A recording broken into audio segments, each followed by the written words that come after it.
Hey everybody, it's your pal Drew, and I'm back after a 3-week hiatus. My voice was shot to heck, and but I went to the doctors twice. Second time they loaded me up with meds, and I'm doing pretty good. My voice sounds, hoarse and stuff, but maybe it's a husky, manly sound that you can put up with than my usual nasal whining. So Sal Buscema passed away last Friday, according to his family, and the news just came out about 2 days ago. And I have several Sal Buscema episodes planned. I have 3 Sal Buscema episodes on my other channel, which I will add links to the description, where I cover the variety of inkers that Sal has used over the years, or in lieu of him inking himself. I think you'll find it fun and informative. So I'm kind of going in the back way. I'm kind of getting stuff that's not immediately what you think of when you think of Sal Buscema, because I'm having a poll on my other channel too. I'm going to be covering, if they want me to cover Rom's Space Knight in great detail, and I'm sure the Hulk will win out, and then there's Captain America, Defenders, and other stuff he's done. But this is stuff he's not known for, but he always came in a pinch, and it was always great. Even if he could be, the genius of Sal Buscema is not that he trapped himself in a certain style, it's just his storytelling was par excellence, thanks to some teaching from his big brother John Buscema, who's been gone for quite some time. And but it's essentially a gift to be thrown into a story and have to resume it. And sometimes it's done Marvel style, sometimes it's done script, but then a lot of times it's characters you've never drawn before and you need reference. And I'm talking to all you artists out there in 2026, that if you have to do a fill-in issue on any book, and it's got more than one character in it, then it takes some doing to get a feel for the character, to make it look right, to understand different angles. Like, that's a tricky angle for Cyclops. I love that original, but I like that Cyclops anyway. I didn't like all the changes later. That's just because I'm old. So this is the very last issue of X-Men. For some reason, the sales figures didn't come back from the Roy Thomas, Neal Adams era, which has been reprinted a billion times, and rightfully so, but it didn't raise the sales. For some reason, I think Neal he was ahead of his time, because even the Green Lantern, Green Arrow he did, that got canceled as well. And they say there was, wait till the sales figures come in, but they've had more than 6 months to know. So I just think there was even oddly enough, there was a letter inside this omnibus that had somebody complaining that Warner Roth or Don Heck wasn't doing the book anymore, and they hated Neal Adams' new scratchy style, even though it was kind of backwards. I love Heck, I love Warman, but come on, it was just a little ahead of its time, that's all. But so now you get to draw as the Hulk, and I think that's the first time he's drawn the Hulk, because the 3 issues of Submariner were 2 issues where he teamed up with the Hulk and Silver Surfer.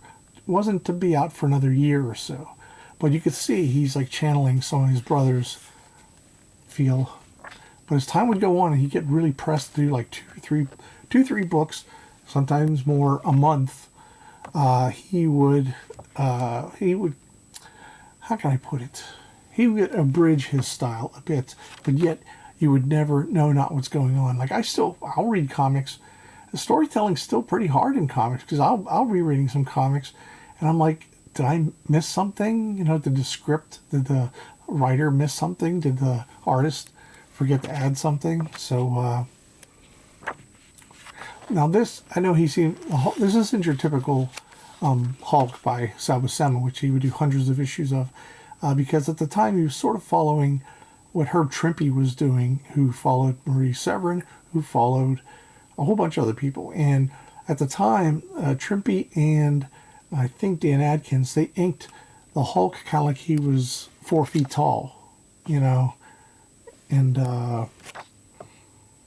but it's still a great storyline. And a great ending there to the series. And but that's the only Sal beside the only, my knowledge, the only Sal Buscema X-Men aside from the new X-Men, which was in Marvel Team Up Annual #1. And so this is for the mid-70s when Marvel came back with all these monster reprints. And there wasn't a lot of... Sal did not do a lot of interiors because he was busting his back on the interiors. He didn't do many covers. And I love this one. It's really nice. And it's a classic Kirby Ditko, or Year's piece.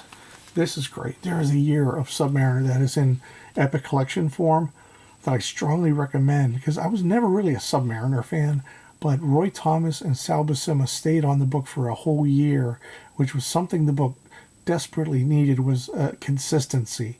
And then after that, you know, it went crazy. It kind of got sloppy. And then Bill Everett came back briefly, but he was, you know, he wasn't in the best shape to continue the series. But the strongest, I think, aside from the first 2 years, is this era. And Marie Severin designed Stingray, by the way, but Sal and Joe Gaziato, as you may know, is Mike Esposito's pen name at Marvel. So I guess he had exclusive at DC at the time. Maybe they're doing Metal Men or something. And the inking is serviceable. But, you know, you're still seeing a lot of John Buscema, like Baroque kind of broad figures. And oddly enough, it's weird to see Sal Buscema trying to take to drawing the Thing, who he would become one of the great Thing artists. But, you know, he's getting his feet wet.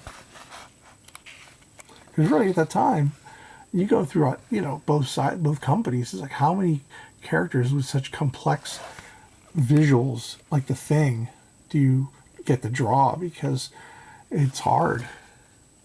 There's that Chuma.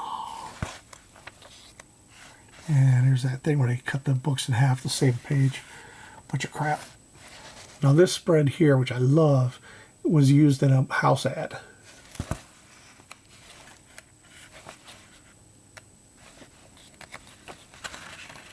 Never finished high school. So good stuff, really good stuff. And I'll be covering the Titans 3 storyline later on, because I know so far in my poll on my other channel, Hulk is beating out the other characters as far as desire for me to cover them. And I didn't buy Thor much back then, because Jerry Conway was still very much into the very regal. I wanted more slam bam action. Granted, there's action here with some Chickstone inking Rich Buckler. Not that great. But as time went on, it got more and more thee and thou and this and that, and a lot more of this kind of stuff. And when I was a kid, it didn't do much for me. That's just me being a kid. Later on, like this here, to me, that it's a good story, but you know, I would look at my friend Rick's, and there's John Buscema. I'm going to get past him, only because it's not fair to compare the two.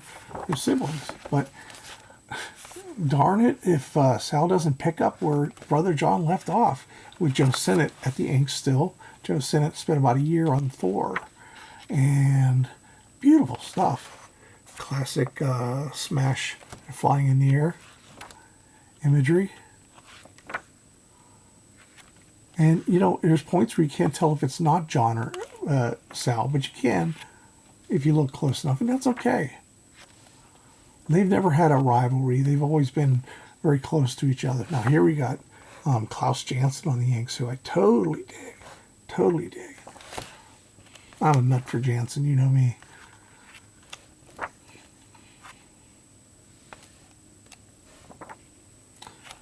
And to me, growing up, this was kind of Dullsville, because it seemed like a history lesson.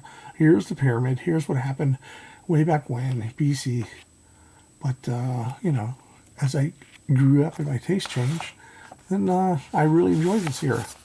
So he only did a handful of Thors until the Walt Simonson run, which I'm going to be covering in a future episode. The second half of Walt Simon's legendary writing run.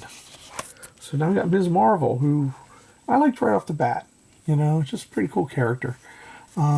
First 2 issues by brother John Buscema. And then Jim Mooney takes over for a while, inked by Sinnott. It's really great. Jim Mooney really he was a great follow-up. And there's Grotesque, the subhuman from the original X-Men. And just a lot of Chris Claremont's writing. And his writing was very fresh compared to a lot of other writers, especially the dialogue. Okay, here we go. Here comes Sal to the rescue with Tom Palmer. Oh, they teamed up also on issue of Nova, which I think came about the same time, maybe probably before this. And Carol Danvers is stuck. She's like, I gotta get out of here and change, but Deathbird and MODOK are just making a mess of things. So, and what's great, it's so immediate. It's like you sense like her footfalls, you sense the figure work of, you know, Deathbird throwing the javelin, and she's trying to get out of it as Carol Danvers, not Ms. Marvel, which can't help it. So what happens is there was, for a brief time, Carol Danvers and Ms. Marvel's were a split personality, and they finally merged. But at the time, Ms. Marvel at the time, she forced the change. So classic fighting. Ugh.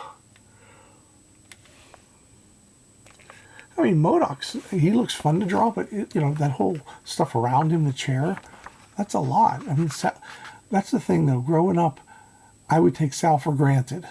You know, I was like, oh, but I mean, I'd be like, oh, this is my regular artist. But I always found out that I enjoyed the issue nonetheless. And I did not enjoy it any less because Sal knew continuity. And he's picking up all these characters. And it's tough stuff to do. Like I said, you'll find a lot of modern artists who just can't pull that off because it's such a crazy demanding thing. And Sal was doing 2-3 books a month, getting, you know, having a quick look at the designs of the characters and coming up after that. Love that. Man, that's perfect as far as the weight and the crumpling. It stops. As she says, stop. And this is Frank Giacoia. I love Giacoia, but his later stuff is a little too coloring book-like, a little too flat. I still like it. It's just, you know. And she's at Cape Canaveral, having flashbacks of a friend dying in space. So, and then these elementals coming up. Look at these guys. Wow. Getting his Kirby going on there. And he's just designing these out of the blue, you know, like stuff like that. He just came up with, and I can't imagine. Sal's just like, okay, well, here's the script. I gotta do this. Give me a few minutes to figure out how I'm going to draw this, or maybe you'll draw it exactly. You know, maybe you'll do a Kirby and just go straight through. I don't know his technique. I just know that he, like Kirby, kept going forward and not backward. I don't think either of them owned an eraser because they were that good. And there's Joe Sinnott back. Good old Joe Sinnott's back. And a nice Kirby bot. All just thunk up in his head.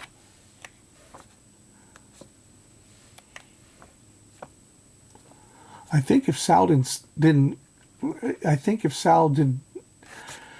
I think if somebody lesser than Sal took over the book after Jim Mooney and John Buscema, the book probably would have been canceled a lot sooner. But I think this was like the glue, because then you go back into some Jim Mooney, some Carmen Infantino, and then some Dave Cockrum at the very end. So, and the storytelling there, that guy's power's waning, and he's kind of like, Sal's pulling the camera back.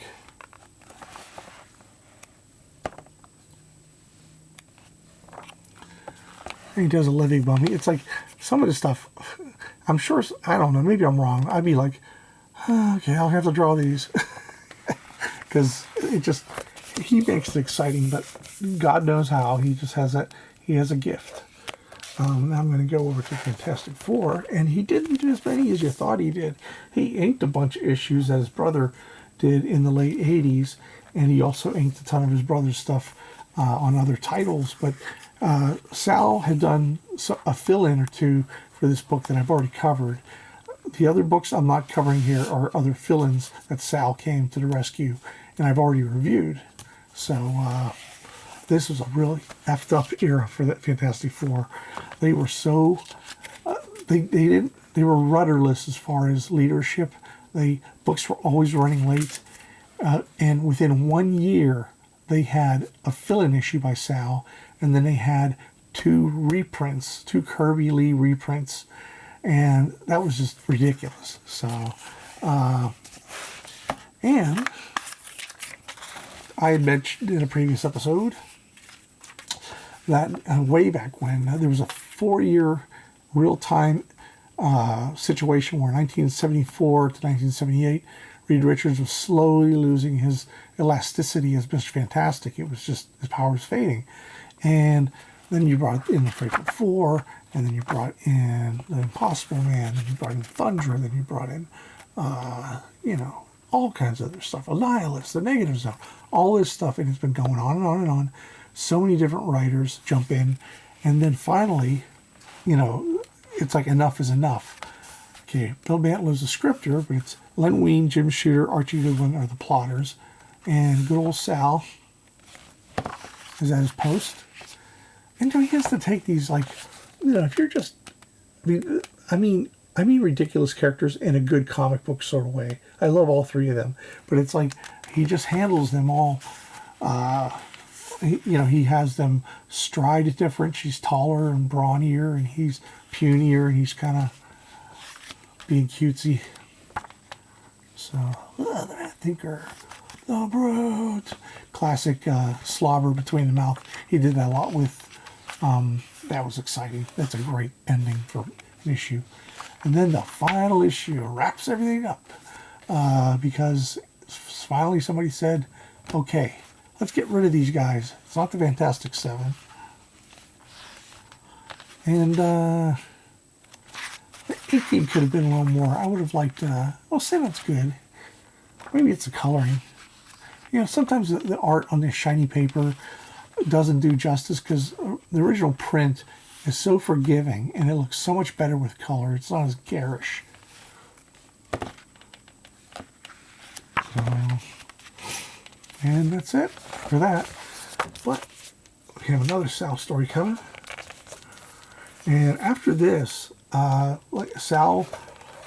Byrne pretty much handled the FF throughout the 80s. First there was Doug Bench and Bill Sienkiewicz. And then John Byrne took over, and Sal didn't return until after Byrne left, just for a few issues. So, but I don't know who did this cover. I guess I could look it up, but I'm not that interested right now. It's pretty weird, but it's kind of good. At the time, it wasn't Marvel, standards. But this is a great story. Back when Fred Hembeck was coming out with his annual fanzines where he talked about comics in great detail, shared his vast knowledge. He mentioned this as a highlight of the year that this book came out because it's a book that reminded him a lot of the first year or two of the Fantastic Four. As Hembeck put it, he said, here in the Marvel age of grit teeth, we see a happy story. And that's exactly what it is for the most. It's an adventure. It's adventure. You get to see bystanders doing stuff. I like the limited color on the statues there. I don't know why, just because.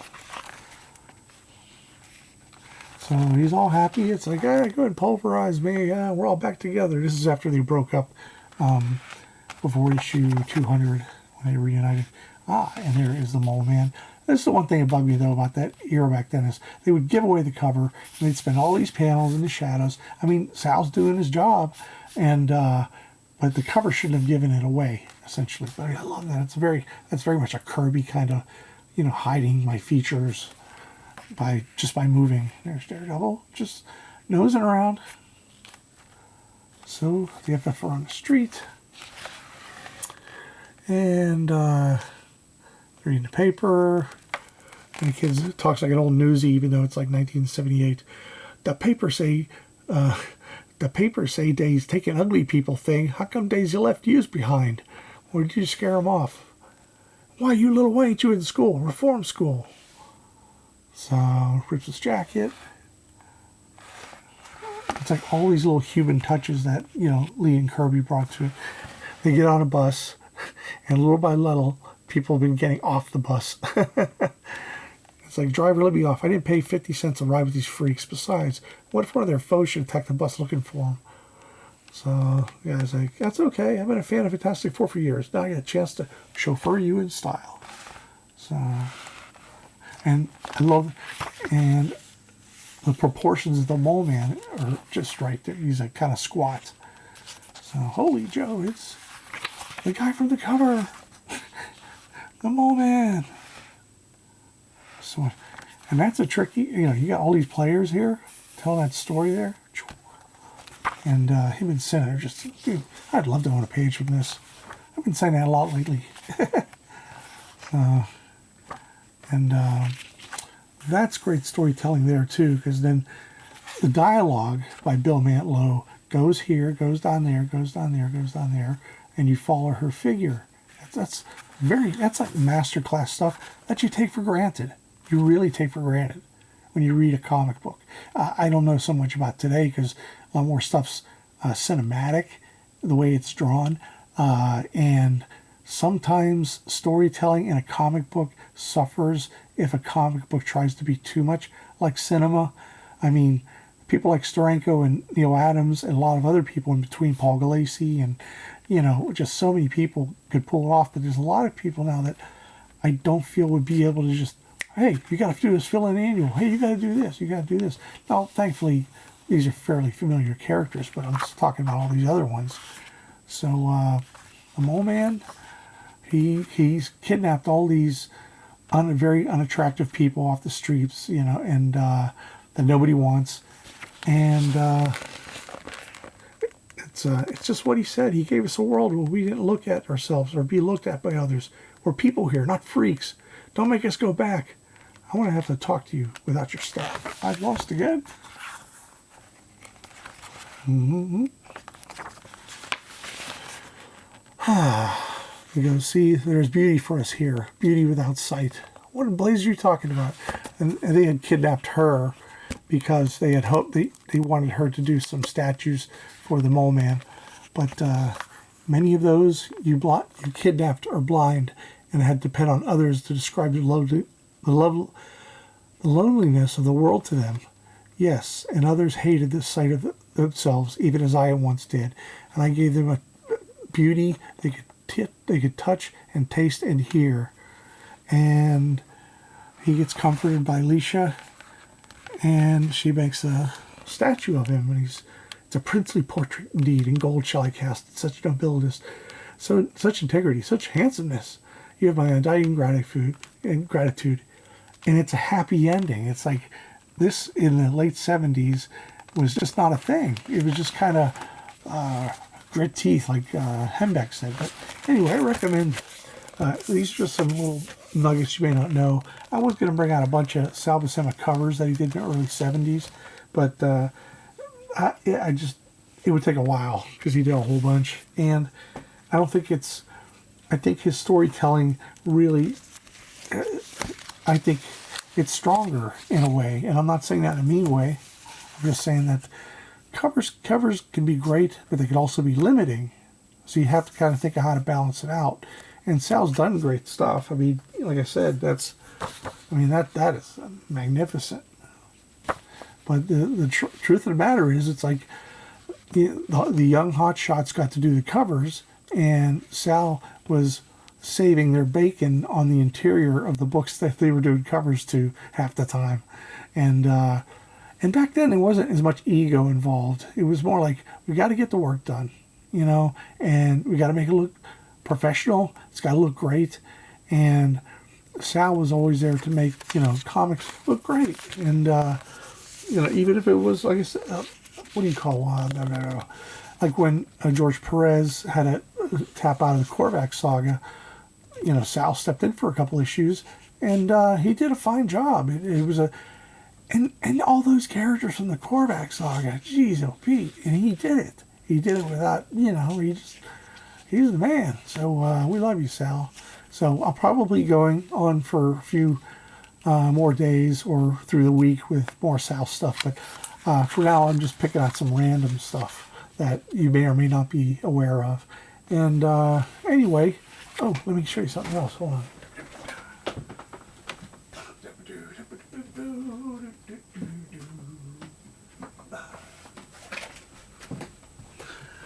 I strongly recommend this by Tomorrow's. They did the Jack Kirby. They've done the Jack Kirby collector for 30 years. Self-publish and no, it's publication. They've got tons of collectible stuff, but it is so fat packed with. You learn a lot about Sal. You learn about it, the ups and the downs that he considered artistically. Just choices that other people made that he wasn't pleased with, but very confident man, and just really nice stuff like that too. Yeah, there we go. There's some covers right there. So yeah, legendary cover there. Both of them. Our love story. So go ahead and get this. This is a painting he did. Man, that's badass. Sort of a self-portrait, but kind of like a real badass, and I totally dig that. So that's worth the price of admission alone. And anyway, I hope you don't mind my scratchy voice. I hope you all have a good day, and stay warm and dry this weekend. It's going to be another shitty weather weekend, and take care.